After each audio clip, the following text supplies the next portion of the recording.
Posisi yang terkenal atau gaya yang viral ketika melakukan aktivitas al-jima', masukkan kepalanya batang, kemudian dicabut sampai kepala batang itu kelihatan. Amalkan ilmu ini bersama pasangan yang halal. Assalamualaikum warahmatullahi ta'ala wabarakatuh. Bismillahirrahmanirrahim. Alhamdulillahi rabbil alamin. Allahumma salli ala Sayyidina Muhammad. Pada kesempatan kali ini kita akan mengkaji kajian yang ada pada kitab Nawadirul Aik fi Ma'rifatin Nik, karyanya Al-Imam Jalaluddin As-Suyuti. Ada tema yang menarik, layak kita bahas, layak menjadi panduan khususnya untuk pengantin baru, tapi juga boleh diamalkan untuk pengantin lama, pengantin tua. Seperti apa itu? Mari kita simak kajian selengkapnya. Bismillahirrahmanirrahim. Al-ma'rufu, gaya atau cara yang baik, posisi yang baik, minal jima'i, dari melakukan aktivitas al-jima'. Al-ma'rufu, adapun yang baik, fin nikahi, dalam pernikahan. Maksudnya fin nikahi ay fil jima'i, dalam perjimaan. Antastalqiya, hendaknya terlentang. Al-mar'atu, seorang istri, ala dhahriha, terlentang pada punggungnya. Wa tarfa'a, hendaknya sang istri mengangkat rijlaiha, kedua kakinya. Diangkat kedua kakinya ila sadriha, hingga dadanya. Dua kakinya diangkat kemudian disatukan pada dadanya. Wa yaq'uda, dan duduk ar-rajulu, suaminya, baina fakhadhaiha, di antara kedua paha istrinya. Jadi setelah az-zawjah, al-mar'ah, istri ini terlentang, suami itu duduk, tepat ia berada di antara kedua paha istrinya. Mustawfizan, dalam kondisi bersiap-siap. Ala atrafihi, sedang bersiap-siap pada seluruh ujung anggota tubuhnya. Bahasa simpelnya, seluruh tubuh suami ini sudah siap melakukan al-jima'. Seluruh ujung anggota tubuhnya sudah bersiap-siap. Wala yahtazza, dan suami tidak menggoncang, tidak menggerak-gerakkan, ala batniha, di atas tubuh istrinya. Jadi kalian sebagai suami tidak usah bergerak-gerak menggoncang-goncang di atas perut istri kalian, karena bisa memberatkan pada istri kalian. Bal yadumma, justru sang suami memeluk ha, pada istrinya, dhamman syadidan, dengan pelukan dahsyat. Justru kalian sebagai suami harus memeluknya. Wa yuqabbilaha, dan mengecupnya. Suami mengecup istrinya. Wa yaskhara, dan suami mendengus. Wa yankhara, dan suami mendesah. Wa yamussa, dan sang suami menjilat atau menghisap lisanaha, lidah istrinya. Wa ya'adda, dan suami menggigit syafataiha, pada kedua bibir istrinya. Maksudnya menggigit di sini adalah menggigit dengan gigitan romantis, bukan dengan gigitan yang menyakitkan, bukan.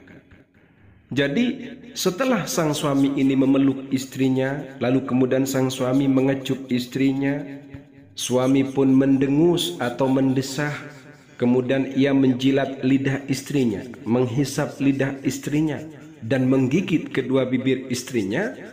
Ini yang kita sebut dalam bahasa modern disebut foreplay atau muqaddimatul jima', pengantar jima'.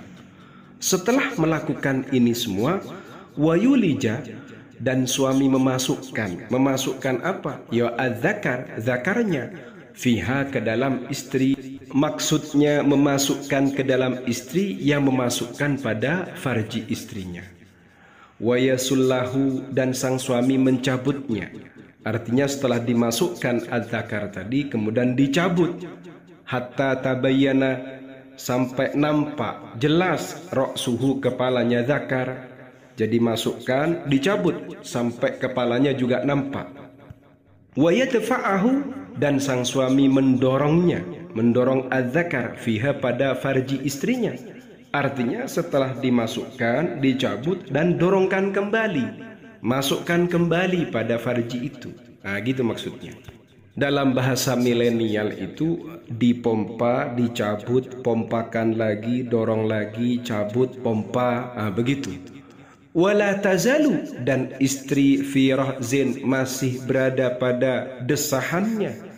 Warafin, dan meninggikan desahan. Wahakin, dan berada dalam garukannya az-zakar, sedang digaruk-garuk dengan zakar. Begitu maksudnya hakin ini. Karena maknanya hakka ini maknanya adalah menggaruk. Yang digaruk adalah istri, alat penggaruknya ya az-zakar, disebut wahakin, begitu. Waza'za'atin, dan dalam goncangan, dalam pompaan. Atau wahakin dalam kegelian, waza'za'atin dan goncangan. Warafin, dan pengangkatan atau meninggikan suara, meninggikan nafasnya atau desahannya. Wa khafdin, dan menurunkan desahannya atau nafasnya. Ila ayyafragha, sampai aktivitas al-jima ini sudah selesai. Jima sudah selesai ini berarti suaminya sudah orgasme, suaminya sudah curut, sudah inzal, sudah keluar mani. Begitu juga sang istri. Maksud dari keterangan ini, perilaku suami mulai dari memeluk, kemudian mengecup, mendesah, menghisap, dan memasukkan az-zakar ke dalam farji istri, kemudian memasang, memasukkan, mencabut, mendorong, dicabut, didorong, sementara istri berada dalam desahan, dalam dengusan, goncangan, sedang digoyang-goyang, kegelian. Kemudian suaranya juga ditinggikan, diturunkan. Aktivitas ini terus dilakukan sampai keduanya itu nyampe pada puncak dalam urusan al-jima, yang dalam bahasa kita disebut orgasme. Wa ismuhu, adapun nama dari cara yang baik dalam menjima ini, nikul adati, disebut jima yang biasa. Biasanya orang melakukan al-jima ya gayanya seperti ini. Wa ghaliban ma, biasanya yuhayyiju, posisi atau gaya atau cara ini membangkitkan al-ba'ata, pada penjimaan. Menurut Imam Jalaluddin As-Suyuti, model atau gaya posisi ini disebut nikul adah, dan ini biasanya bisa membangkitkan al-ba'ah atau al-jima. Paham ya? Ilmu ini penting untuk dikaji, khususnya bagi para pengantin baru atau juga pengantin lama, mereka-mereka yang sudah memiliki pasangan yang halal. Faham ya? Mohon tetap berpikiran positif, tidak usah negative thinking. Amalkan ilmu ini bersama pasangan yang halal. Amin ya rabbal alamin.